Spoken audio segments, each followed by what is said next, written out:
Welcome back to Bay Area Focus. Muttville has a big goal: change the way people think about older dogs. Executive Director Sherri will tell us how Muttville makes this happen. And you brought a friend with you. Of course I did. Yes, this is little Tinkerbell. Her name is Tinkerbell. She's about 14 years old. Oh, wow. Maybe 12 to 14. And she was brought into the shelter when her guardian passed away.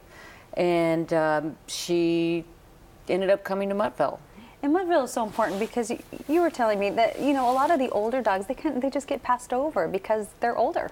That's exactly why I started Muttville 7 years ago, because I saw that happening over and over.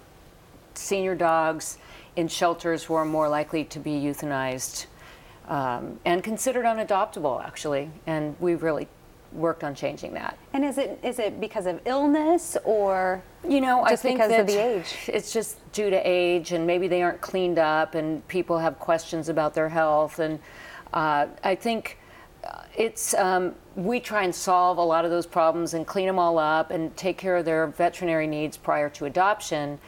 And the word is spreading. I mean, now we have people coming back for their third or fourth senior dog at this point, because they realize what a great, it's so much easier than a puppy. Were you surprised that there would be so much interest in the senior I was dogs? a little nervous when I started the organization that, how would we be successful, and I feel like it really touched a nerve with a lot of people. Sure, and you first started Muttville at your home. Oh, I did.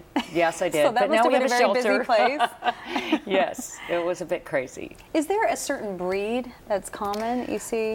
We get everything, and we get a lot of poodles because they live a long time, and a lot of seniors have poodles, so we end up with a lot of poodles. But we get everything from 3-pound Yorkies to 120-pound pit bull mix. So we're all over the map with that. And a lot of times, pet owners, they don't really think about the future, I guess, when it comes to their pets. That's right. They don't make plans, or they think they've made plans, and the plans fall through when the person has either passed away or gone into a nursing home a lot of times. Or if there's an illness or they're moving, that's how a lot of these dogs just end up in the shelter. They do, and most of them are wonderful dogs and just deserve that second chance. Well, seeing the pictures of those dogs just now, they're absolutely adorable. Tinkerbell's great too. What is your Seniors for Seniors program? We have a great program, and I think it's such a win-win. We do a Seniors for Seniors. There's a few different parts to the program. When we have something called Cuddle Club, and we invite seniors to come and hang out with the dogs. A lot of seniors can't have an animal anymore in their life. They aren't equipped for that, but they get to come and hang out, socialize with the dogs.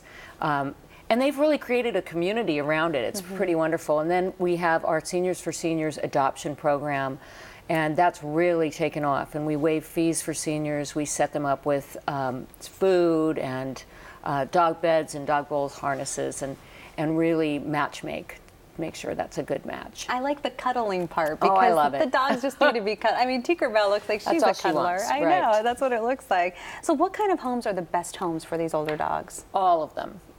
We have families with children and dogs coming from homes with children. So we have tested dogs. So we have families, we have people that have lost one dog and have one senior dog at home, and they want to get another companion for their other dog. A lot of people don't want to make a 15-year commitment. They want to make a 5-year commitment or 6-year commitment, and then they're going to retire. We get all sorts of stories, but an older dog is easier. You know what you're getting into. We really strive to give them as much information as they can about each animal. Do children really connect with older dogs? Oh my God. Come to our adoption event. We have adoption events every Saturday and Sunday at our shelter. And we have so many children there, and some of them are just down on the floors hanging out with the dogs, rolling over on their backs to get pets. Oh, that's so cute. Do you do anything for the dogs prior to the adoption, like maybe vet checks? Yeah, that's where most of our money goes. Okay. We fully vet check all of our dogs, full blood panels, of course spay and neuter. vaccinate, and dentals. We spend a lot of money on dental care for dogs.